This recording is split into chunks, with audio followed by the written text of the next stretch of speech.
অবশেষে সন্ধান পাওয়া গেল হাদির খুনির নিরাপদ আস্তানার। চাঞ্চল্যকর তথ্য ফাঁস। নিজের জালে নিজেই আটকা পড়ল খুনি। শহীদ ওসমান হাদির খুনের ঘটনায় নতুন মোড়।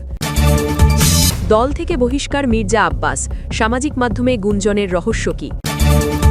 এতক্ষণ শুনছিলেন সংবাদ শিরোনাম, এখন থাকছে বিস্তারিত। অবশেষে গুঞ্জনটা সত্যি হল।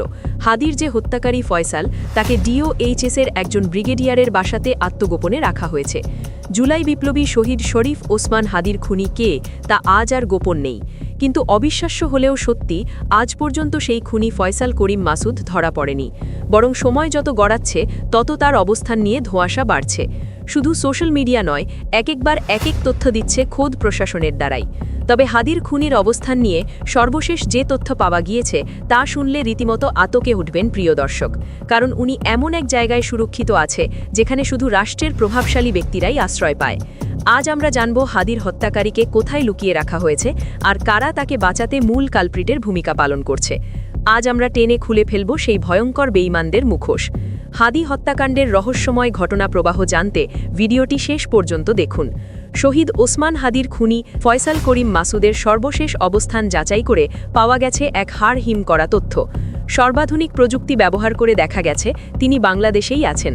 বহাল তবিয়তে অবস্থান করছেন ঢাকা ডিওএইচএসের এক ব্রিগেডিয়ার জেনারেলের বাসভবনে। দায়িত্বশীল এক পুলিশ কর্মকর্তার বরাত দিয়ে এই বোমা ফাটিয়েছেন জনপ্রিয় সাংবাদিক ইলিয়াস হোসেন।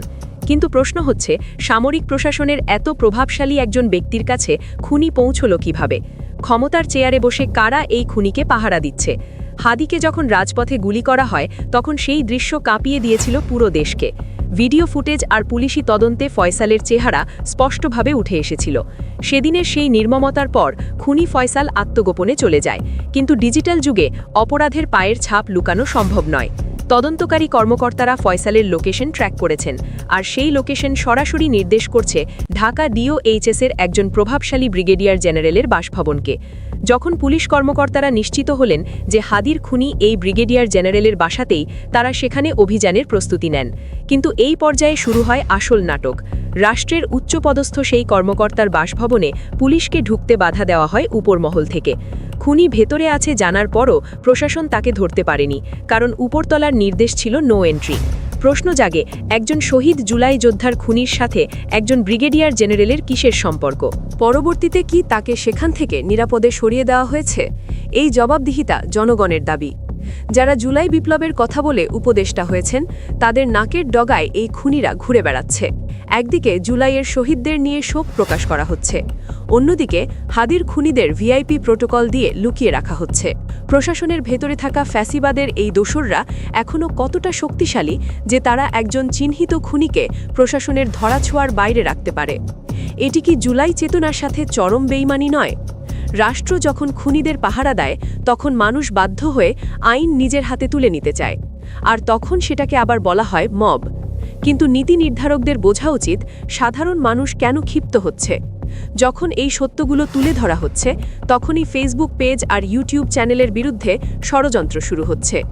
যারা হাদি হত্যার বিচার চাইছে তাদের বলা হচ্ছে বিশৃঙ্খলা সৃষ্টিকারী।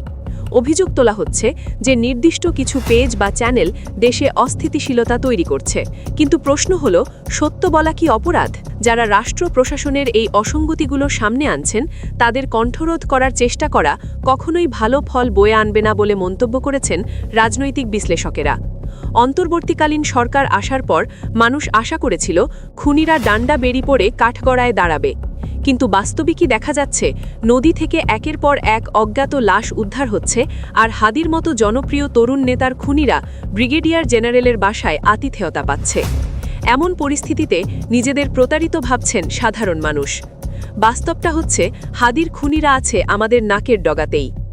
অথচ ইনকিলাব মঞ্চের মুখপাত্র ও ঢাকা ৮ আসনের সম্ভাব্য প্রার্থী হাদি গুলিবিদ্ধ হওয়ার পর থেকেই ফয়সালের অবস্থান সম্পর্কে বিভ্রান্তিকর তথ্য ছড়ানো হয়েছে। হাদি গত বছরের ১২ই ডিসেম্বর ঢাকার পুরানা পল্টনের বক্স কালভার্ট রোডে গুলিবিদ্ধ হন। এর পরপরই সোশ্যাল মিডিয়ায় ছড়িয়ে যায় ময়মনসিংহের হালুয়াঘাট সীমান্ত দিয়ে ভারতে পালিয়েছে হাদির হত্যাকারী ফয়সাল ও আলমগীর। আবার কেউ কেউ বলেন তারা সিলেট সীমান্ত দিয়ে পালিয়েছে। এমনকি ফয়সালকে সীমান্ত পার করে দেওয়ার অপরাধে দুজনকে গ্রেপ্তার করে রিমান্ডে নেয় পুলিশ। পুলিশের পক্ষ থেকে এটাও জানানো হয় যে ফয়সাল ভারতের মহারাষ্ট্রে অবস্থান করছে, যা মোবাইল ট্র্যাকিংয়ের মাধ্যমে জানা গেছে। বাংলাদেশের আইন শৃঙ্খলা বাহিনী প্রথমে জানিয়েছিল সন্দেহভাজনরা ভারতের দিকে পালিয়ে যেতে পারে, কিন্তু নির্দিষ্ট প্রমাণ বা স্থানে পৌঁছানোর নিশ্চয়তা নেই।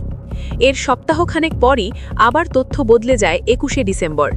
এক সংবাদ সম্মেলনে পুলিশের অতিরিক্ত মহাপরিদর্শক খন্দকার রফিকুল ইসলাম বলেন, ফয়সালের খুনি বাংলাদেশের সীমান্ত পার হয়ে গেছে কিনা নাকি দেশে আছেন এ বিষয়ে সুনির্দিষ্ট তথ্য নেই। পুলিশ প্রশাসন স্পষ্টভাবে কিছু জানে না বলে জানিয়ে দেন তিনি। তবে জনগণকে এক ধরনের সান্ত্বনা দিয়ে বলেন, তদন্তকারী কর্মকর্তারা সর্বোচ্চ চেষ্টা করছেন, অপরাধী সম্পর্কে বিভিন্ন তথ্য পাওয়া যাচ্ছে। এর কিছুদিন পর প্রধান অভিযুক্ত ফয়সাল করিম ভিডিওতে এসে নিজ মুখে দাবি করেন তিনি ভারতে নেই, বরং এখন তিনি দুবাইয়ে আছেন। সরকার ও তদন্তকারীদের বিরুদ্ধে নানা অভিযোগ তোলেন তিনি ভিডিওতে। পরবর্তীতে জানানো হয়, হাদি হত্যাকাণ্ডের মূল 2 আসামি ভারতের মেঘালয় পালিয়ে গেছেন। তাদের পালাতে সহায়তাকারী 2 ভারতীয় নাগরিক মেঘালয় গ্রেপ্তার হয়েছেন। ডিসেম্বরের 28 তারিখ এক সংবাদ সম্মেলনে ডিএমপির অতিরিক্ত কমিশনার SM মোহাম্মদ নজরুল ইসলাম জানান, মেঘালয় পুলিশের সঙ্গে যোগাযোগ করে বিষয়টি নিশ্চিত হয়েছে ঢাকা মহানগর পুলিশ ডিএমপি। কিন্তু সঙ্গে সঙ্গেই মেঘালয় পুলিশ সদর দপ্তরের এক শীর্ষ কর্মকর্তা বাংলাদেশ পুলিশের এই দাবিকে অসত্য এবং পুরোপুরি মিথ্যা বলে মন্তব্য করেন। ওই পুলিশ কর্মকর্তা বলেন, বাংলাদেশ পুলিশের কাছ থেকে কোনো আনুষ্ঠানিক বা অনানুষ্ঠানিক যোগাযোগ করা হয়নি। অভিযুক্ত ব্যক্তিদের কাউকে গারো পাহাড়ে খুঁজে পাওয়া যায়নি এবং কোনো গ্রেপ্তারের ঘটনা ঘটেনি।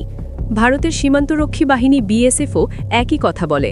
সব মিলে অবস্থা এমন দাঁড়িয়েছে যে ভারত বাংলাদেশ সীমান্ত সম্পর্কিত দাবি নিয়ে কূটনৈতিক উত্তেজনা সৃষ্টি হয়েছে। বাংলাদেশ সরকার কয়েকবার সন্দেহভাজনরা ভারতে আশ্রয় নিয়েছে বলে মন্তব্য করলেও আন্তর্জাতিক ও স্থানীয় গণমাধ্যমে ভারতীয় নিরাপত্তা সংস্থাগুলি এই দাবিকে ভিত্তিহীন বলে দাবি করছে। কিন্তু এত কিছুর পর এখন জানা যাচ্ছে হাদি বাংলাদেশেই আছেন। তবে প্রশ্ন হল, কার ইন্ধনে হাদির হত্যাকারীদের বাঁচাতে প্রশাসন বারবার এলোমেলো তথ্য দিচ্ছে? প্রথম থেকেই কোনো পরিষ্কার স্টেটমেন্ট দেয়নি প্রশাসন। প্রশাসনের একটি অংশ অবশ্য দাবি করছে তারা ফয়সালকে খুঁজছে, কিন্তু বাস্তবতা হল হত্যাকাণ্ডের প্রায় 1 মাস পার হতে চললেও হাদি হত্যাকারী গ্রেপ্তারে কোনো অগ্রগতি নেই।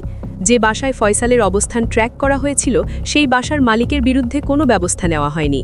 তরুণ নেতা হাদির এই রক্তভেজা বিচারহীনতা আজ আমাদের জাতির বিবেকের সামনে এক বিশাল প্রশ্নচিহ্ন হয়ে দাঁড়িয়েছে।